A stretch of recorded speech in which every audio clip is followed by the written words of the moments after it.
آج ہم عضلاتی امراض کے بارے میں اور ان کی پہچان کے بارے میں بات چیت کریں گے۔ تو عضلاتی امراض جاننا بہت ضروری ہے۔ جب نبض سے معلوم کیا جاتا ہے تو نبض کو میچ بھی کر لینا ضروری ہے۔ اب اس کی دو طریقے ہیں، عضلاتی اعصابی، عضلاتی خودی۔ تو سب سے پہلے آج ہم عضلاتی اعصابی کی بات کریں گے۔ یہ جاننا بہت ضروری ہے کہ یہ کون سی تحریک ہے۔ جب آپ کے سامنے پیشنٹ آئے گا، آپ اس کی نبض جب چیک کریں گے تو یہ نبض رفتار میں تیز ہوگی۔ ذرا نوٹ کریں کہ رفتار میں تیز کیوں ہے؟ کیونکہ عضلات سے تعلق ہے، عضلاتی اعصابی، یعنی اس کا تعلق ہی دل سے ہے۔ تو اب ظاہری بات ہے نبض کو تیز تو ہونا چاہیے، کیونکہ دل تو تیز دھڑک رہا ہے، اس میں پاور زیادہ ہے۔ تو آپ نے نبض کو چیک کرنا ہے، وہ تیزی ہوگی، ہوا سے پر ہوگی، کیونکہ عضلاتی اعصابی تحریک میں جگر میں تسکین ہوتی ہے اور خشکی سردی زیادہ ہوتی ہے، تبخیر بن رہا ہوتا ہے، گیس بن رہی ہوتی ہے۔ اسی لیے آپ کو کہا ہے کہ یہ ہوا سے پر ہوگی، ہلکی سی معمولی سی موٹی سی ہوتی یعنی پتلی ہے اور اوپر والی جگہ پہ ہوتی ہے۔ تو آپ ذرا نوٹ کر کے دیکھیں کہ یہ جو پہلی انگلی ہے اور درمیان والی انگلی کے درمیان یا دونوں انگلیوں میں ٹھوکر لگاتی محسوس ہوتی ہے، یعنی اوپر نبض ہے اور پہلی دونوں انگلیوں میں ٹھوکر لگا رہی ہے، یہ آپ نے محسوس کرنا ہے۔ کبھی نبض 3 انگلیوں میں بھی ٹھوکر لگاتی ہے۔ اب پیشنٹ آپ کے پاس آیا، لیکن وہ جو 3 انگلیوں میں جو محسوس ہوتی ہے نا، وہ ذرا سن لیں، وہ مرض کی شدت کا اظہار کرتی ہے کہ مرض تیز ہے، نہیں تو محسوس 2 انگلیوں میں ہی ہوگی۔ 3 انگلیوں میں ہو تو آپ سمجھ جائیں کہ مرض کی شدت زیادہ ہے۔ اچھا، پیشنٹ سے آپ پوچھیں کہ آپ کے منہ کا ذائقہ کیا ہے، تو وہ آپ کو بتائے گا کہ کھٹا ہے، ترشی، یعنی سمجھ لیں کہ لعاب دہن اس کا سڑ رہا ہے۔ یہ اس کی سب سے بڑی پہچان ہے۔ مریض اپنا ذائقہ خود ہی بتا دے گا۔ اچھا، جب آپ نے نبض چیک کر لی، اب آپ نے اس نبض کو کنفرم کرنا ہے کہ یہ نبض آیا ٹھیک ہے یا نہیں ہے۔ آپ نے اس کو سمجھنا ہے۔ اس کو سمجھنے کا طریقہ کیا ہے کہ آپ چیک کریں اس کو، پیشنٹ کو، اس سے سوال کریں کہ پیشاب کا رنگ کیسا آتا ہے۔ وہ کہے گا ہلکا سرخی میل، اور کبھی کبھی شاذ و نادر سیاہی میل ہوتا ہے۔ یہ جو سیاہی میل پیشاب ہے نا، یہ بہت کم مریضوں کو ہوتا ہے۔ اگر پیشنٹ سیاہی میل کی بات نہ کرے تو نظر انداز کر دینا ہے۔ وہ یہ تو بتا رہا ہے نا کہ ہلکی پھلکی سرخی ہے اس میں، تو بس اتنا ہی کافی ہے۔ اچھا، اب آپ کے سامنے اس نے یہ بتا دیا تو آپ یہ سمجھ لیں کہ یہ بواسیری زہر کی طرف جا رہا ہے پیشنٹ، اور اس کی جو خلت ہے سودا، وہ 100% پیور خالص حالت میں نہیں ہے، یعنی بالکل درست حالت میں نہیں ہے، اس میں خمیر پڑنا شروع ہو گیا ہے، وہ سڑ رہی ہے، خراب ہو رہی ہے۔ یہی وجہ ہے کہ اس پیشنٹ کی طبیعت خراب ہوئی ہے اور یہ آپ کے پاس آیا ہے۔ اکثر اوقات آپ نے دیکھا ہوا کہ یہ کینسر کا باعث تو بنتا ہی ہے زہر، شاذ و نادر اس میں ایڈز بھی ہو جاتا ہے۔ بہرحال جب یہ پیشنٹ آپ کے سامنے آئے تو آپ نے اس سے کچھ سوال کرنے ہیں۔ پہلے تو یہ سن لیں کہ سوال کس قسم کے ہونے چاہیے۔ اس تحریک میں زیادہ تر پیشنٹ جو آپ کے سامنے آئے گا نا، اس کی دل کی دھڑکن تیز ہوگی، اور نبض بھی آپ کو تیز اسی لیے بتائی تھی۔ اسے کھٹی ڈکاریں آ سکتی ہیں، اس میں ترشی ہوگی، اور پیشنٹ گیس خارج کرے گا۔ نشانی یہ ہے کہ وہ گیس کو چلتے پھرتے خارج کرے گا، تو یہ اس کی سب سے بڑی علامت ہے۔ حرارت کی کمی ہوگی۔ حرارت کی کمی اس وجہ سے ہوگی کیونکہ عضلاتی تحریک ہے تو تسکین جگر میں ہوگی نا، اس کا مطلب ہے جگر حرارت نہیں بنا رہا، اس میں تسکین ہو گئی ہے۔ چہرہ دبلا پتلا ہو سکتا ہے، سیاہ میل ہو سکتا ہے، اور شدید صورت میں جب تیزابیت بہت زیادہ بڑھ جائے تو چہرے پہ داغ دھبے اور جھائیاں آ سکتی ہیں۔ جب یہ صورت شدید ہو جاتی ہے تو ایسے پیشنٹ کو ہی قبض ٹھہرتی ہے۔ پخانہ روکھا ہوتا ہے، سوکھا ہوا اور سخت ہوتا ہے۔ پیشنٹ سے اس قسم کے سوال کریں۔ داغ دھبے آپ نے دیکھ لیے، چہرے کا دبلا پن دیکھ لیا، حرارت کی کمی آپ نے محسوس کر لی، تو پخانے کی بات تو وہی بتائے گا نا۔ تو آپ نے اس سے اس قسم کے سوال کرنے ہیں کہ آپ کا پخانہ سوکھا آتا ہے، سخت آتا ہے، زور سے خارج کرنا پڑتا ہے، اور اکثر اوقات اینس پہ یعنی مکت پہ خارش بھی ہو جاتی ہے، جلن بھی ہو جاتی ہے۔ تو یہ بات وہ آپ کو بتائے گا۔ تو ایک بات آپ کے سامنے پیش کی جا رہی ہے ذہنی علامات کے بارے میں، ذرا غور کریں۔ جب عضلات میں تحریک ہے تو تسکین تو جگر میں ہے، جگر کا کام جرات مندانہ کام کرنا ہے، اب اس میں تسکین ہے۔ عضلاتی تحریک ہے، جسم ٹھنڈا ہو گیا ہے، تو ایسے لوگ ڈرپوک ہوتے ہیں، ان کے اندر بزدل پن ہوتا ہے، تو یہ تھوڑے سے ذرا اپنی خواہش کا اظہار کرتے ہوئے بھی گھبراتے ہیں، 2-2 3-3 بار سوچتے ہیں کسی ایک مسئلے کے بارے میں آپ ان سے ڈسکس کریں، یہ صحیح جواب نہیں دیتے، الٹی سیدھی باتیں کرتے رہتے ہیں. خود ان کی ذہنی کیفیت ایسی ہے کہ کوئی معاملہ آپ ان کو دے دو کہ اس کا ذرا سلوشن نکال کے دیں، حل نکال کے دیں، تو یہ اس معاملے کے اوپر کافی دیر تک گہرائی سے سوچتے رہتے ہیں. کافی دیر، وہ دیر اس لیے لگ رہی ہوتی ہے کیونکہ توجہ کبھی ادھر جا رہی ہے کبھی ادھر جا رہی ہے، کسی ایک نقطے پہ وہ رکتی ہی نہیں ہے. بہرحال یہ علامات تھیں جو آپ کے سامنے بتائی ہیں، یہ باتیں بھی آپ اس سے پوچھ سکتے ہیں. بتانے سے مقصد صرف یہ تھا کہ ہر مریض اس قسم کی علامات میں مبتلا نہیں ہوتا. کچھ لوگ بزنس کرتے ہیں، دماغی مشقت زیادہ کرنی پڑتی ہے، تو ہوتے تو وہ عضلاتی اعصابی ہیں، لیکن ان کی دماغی کیفیت اس قسم کی نہیں ہوتی، وہ تو فوراً فیصلہ کرنے والے ہوتے ہیں. یہ صرف ان لوگوں کے لیے بتایا گیا ہے جو اس تحریک سے متاثر ہو جاتے ہیں اور دماغ کو استعمال نہیں کرتے، یا ایسا بزنس کرتے ہیں جس میں دماغ زیادہ استعمال نہ کرنا پڑے. تو ایسے لوگ اس مرض میں مبتلا ہوتے ہیں جس کا ذکر ابھی کیا گیا ہے. بہرحال اگر آپ یہ دیکھیں کہ یہ شروع کہاں سے ہوتی ہے، تو یہ دل کی تحریک ہے، جگر میں تسکین ہے، دماغ میں تحلیل ہے. یہ اس کا ایک سسٹم ہے.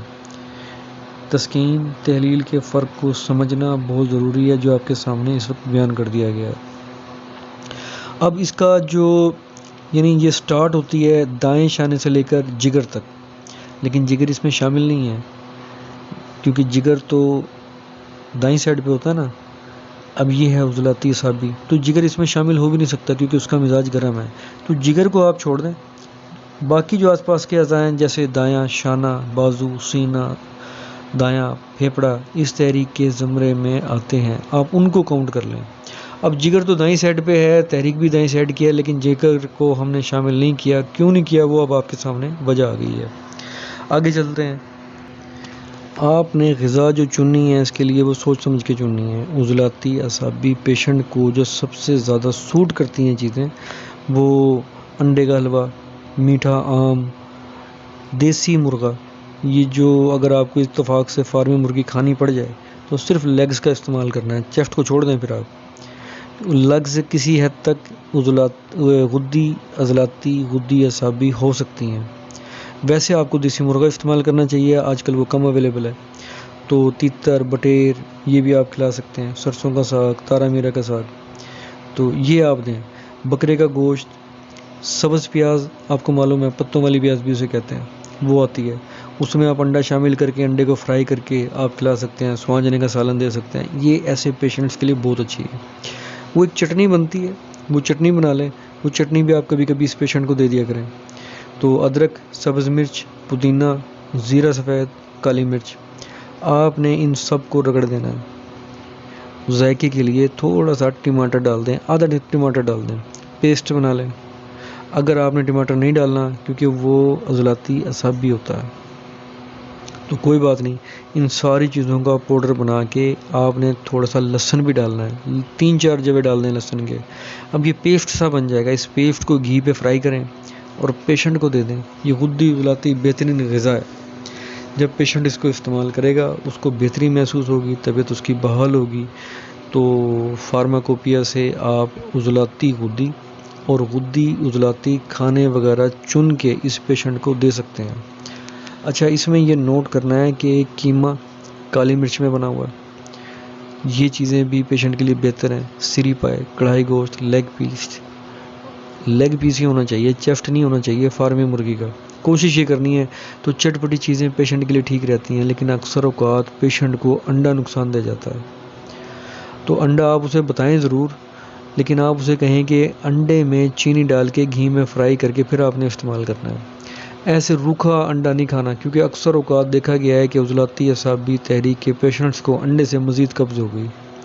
معدہ تو ان کا ویسے ہی کمزور ہوتا ہے، گیس پھر زیادہ بنتی ہے، وہ اور نقصان دیتی ہے. جہاں تک دوائیوں کی بات ہے تو آپ نے سب سے پہلے یہ چیک کرنا ہے کہ ان کی تحریک کیا ہے. تحریک تو عضلاتی اعصابی آپ نے فائنڈ آؤٹ کر لی، نکال لی ہے. تو پھر آپ نے جب اس کا علاج کرنا ہے تو آپ نے 4 ملین لازمی دینی ہے. ملین کا مطلب ہے پیٹ کو نرم کرنے والی دوا. تو 4 ملین ضرور دیں جس سے پیٹ نرم ہو. عضلاتی زہر نکلے جس کو بواسیری زہر بھی کہتے ہیں، وہ تفصیل آپ کو بتائی جا چکی ہے. تو وہ زہر بھی نکلے گا، طبیعت بھی بحال ہوگی، تیزابیت بھی ختم ہوگی.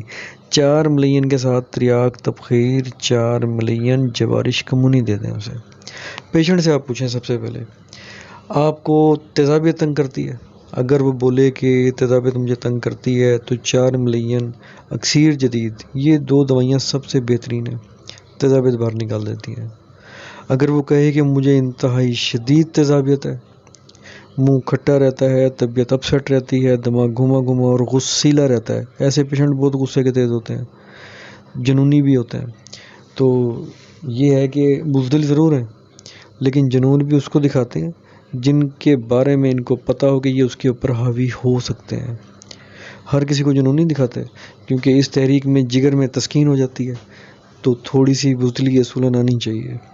تو یہ جو جنونی پن ہوتا ہے نا، یہ بزدلی نہیں ہوتا، تو پھر یہ باتیں نا مس میچ ہو جاتی ہیں، تو یہ مس میچ نہیں ہو رہی ہیں، یہ جنون دکھاتے اس کو ہیں جن کے اوپر یہ قابو کر سکتے ہیں، حاوی ہو سکتے ہیں، جو اپنے سے چھوٹے ہوتے ہیں یا کمزور ہوتے ہیں۔ بہرحال یہ آپ کو تحریک بتا دی گئی ہے، تو پیشنٹ سے جب آپ پوچھیں گے تو وہ کہے گا کہ تیز ترین مجھے تیزابیت ہو رہی ہے، تو تیزابیت کو کنٹرول کرنے کے لیے آپ نے اسے غدی عضلاتی مسل بھی دے دینا ہے، ساری تیزابیت جسم سے نکل جائے گی۔ اکسیر جدید تیزابیت کے اثرات کو اپنی اینٹی بیکٹیریل یعنی جراثیم مارنے والی کیفیت سے دور کر دیتی ہے، جسم مصفہ ہونا شروع ہو جاتا ہے۔ وہ جو آپ نے 4 ملین جس کو غدی عضلاتی ملین کہتے ہیں نا، اس نے جسم کو بالکل صاف کر دیا ہے، سارے فاسد مادے جسم سے نکال دیے ہیں۔ ایک تو مسل تھا جس نے گندگی باہر نکالی، مسل مطلب پیٹ کھول دیا، موشن آ گئے، اوپر سے 4 ملین سے اور بھی زیادہ موشن کی طاقت بڑھ گئی، سارے فاسد مادے بہہ گئے۔ تو صبح موشن دینا ہے، شام موشن دینا ہے، ترکیب اس کی یہ ہے کہ آپ نے موشن بھوکے پیٹ دینا ہے تاکہ دوائیوں کو گندگی باہر نکالنے میں زیادہ محنت نہ کرنی پڑے، کھانے کے بعد نہیں دینا۔ تو صبح موشن دیا، جب پیٹ صاف ہو گیا، یعنی موشن لینے کے 2 گھنٹے 2.5 گھنٹے میں، اب ہر کسی کی اپنی قوت مدافعت ہے، کسی کو جلدی آتے ہیں، کسی کو دیر سے آتے ہیں، کوئی ٹائم فکس نہیں کیا جا سکتا، تو آپ نے یہ دوائی اس پیشنٹ کو دے دینی ہے۔ پیٹ صاف ہو جائے تو آپ نے سارے کھانے غدی عضلاتی، غدی اعصابی، عضلاتی غدی مکس کر کے دینے ہیں۔ انڈا اگر پیشنٹ کو نقصان نہیں دیتا تو آپ اسے دے سکتے ہیں، لیکن دیں تو میٹھا انڈا بنا کے دیں روٹی کے ساتھ، وہ ترکیب آپ کو بتائی جا چکی ہے۔ کیما اکثر پیشنٹس کو نقصان دیتا ہے، ان کی گیس تو پھر بڑھ جاتی ہے، تو کیما اگر ہو سکے تو بکرے کا دیں، اگر بڑے کا دینا ہو تو کم مقدار میں دیں۔ یہ چیزیں آپ نے خود نوٹ کرنی ہیں۔ کریلی بھی کھلا سکتے ہیں۔ بہرحال یہ ساری چیزیں آپ نے ان دوائیوں کے ساتھ دینی ہیں۔ غذائیں آپ کو بتائی جا چکی ہیں، دوائیاں آپ کو بتا دی ہیں، اگر تیزابیت کا علاج پوچھیں تو وہ آپ کو بتا دیا۔ پیشنٹ آپ سے کہتا ہے میرا ہاضمہ کمزور ہے، تو 4 ملین اور جوارش کمونی آپ اس کو دے دیں۔ اگر پیشنٹ کو خارش لگی ہوئی ہو تو تیزابیت توڑ جو فارمولا بھی آپ کو بتایا تھا، اکسیر جدید 4 ملین غدی عضلاتی مسل، یہ خارش کو بھی ختم کرتا ہے، بہترین فارمولا ہے، یہ اسے دے دیں۔ آپ کو ہلکا پھلکا طریقہ کار بتا دیا کہ دوائیاں